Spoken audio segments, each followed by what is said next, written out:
Paris agreement काफी news में था और आप जानते हैं कि जो बाइडेन ने आते ही सबसे पहले इस एग्रीमेंट के अंदर यूएस को शामिल किया है और इसके बारे में भी हमारा डिस्कशन हुआ था, जो कि ट्रंप एडमिनिस्ट्रेशन के टाइम में जो यूएस था इससे पीछे हट गया था।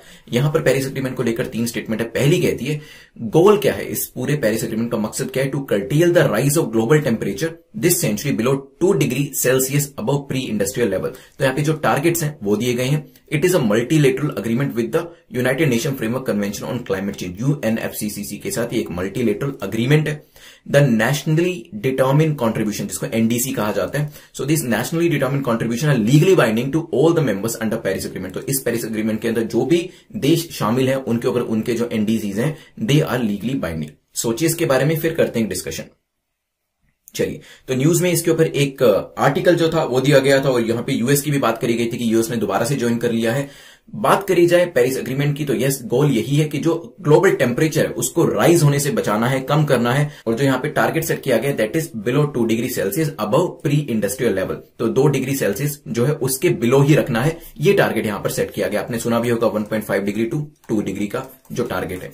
Then it is a multilateral agreement. तो यस, मल्टीलेटरल अग्रीमेंट है जो कि United Nation framework convention on climate change के साथ एसोसिएटेड है, उसके ही अंडर में आता है। और मल्टीलेटरल है क्योंकि काफी सारी कंट्रीज इसके अंदर पार्टिसिपेट करती हैं।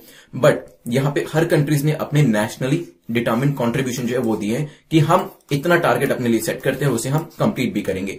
लेकिन these NDCs are not binding in nature. ये जो है NDCs that is nationally determine contribution, they are not legally binding to all the members under Paris agreement. चलिए, तो यहां पे तीसरी स्टेटमेंट जो है वो आपकी इनकरेक्ट हो जाती है। आंसर क्या हो जाएगा? A will be the correct answer. यहां पर India, China, USA and EU के जो टारगेट्स हैं उनको दिया गया है। देखिए, एनडीसीज जो है they are not legally binding, but at the same time just because NDC legally binding नहीं है इसका मतलब ये नहीं कोई भी चीज लीगली बाइंडिंग नहीं है। जो आपके नेशनली डिटर्मिन्ड कॉन्ट्रीब्यूशन है उसको ट्रैक करना और उसके लिए रास्ते खोजना कि उसको कैसे स्ट्रेंथन और कैसे इंप्रूव किया जा सकता है, that is legally binding on the countries. मतलब कि आपको इनको ट्रैक करना है, बाय टेक्निकल एक्सपर्ट्स इसको ट्रैक करेंगे, रिव्यू करेंगे, असेस करेंगे कि क्या हम एनडीसीज की तरफ बढ़ भी रहे हैं या फिर हमने एक हवा में चलता हुआ एक टारगेट जो है वो सेट करके रख दिया है। So this tracking, this assessment and this improvement is legally binding, but NDC achieve होता है या नहीं होता that is not legally binding.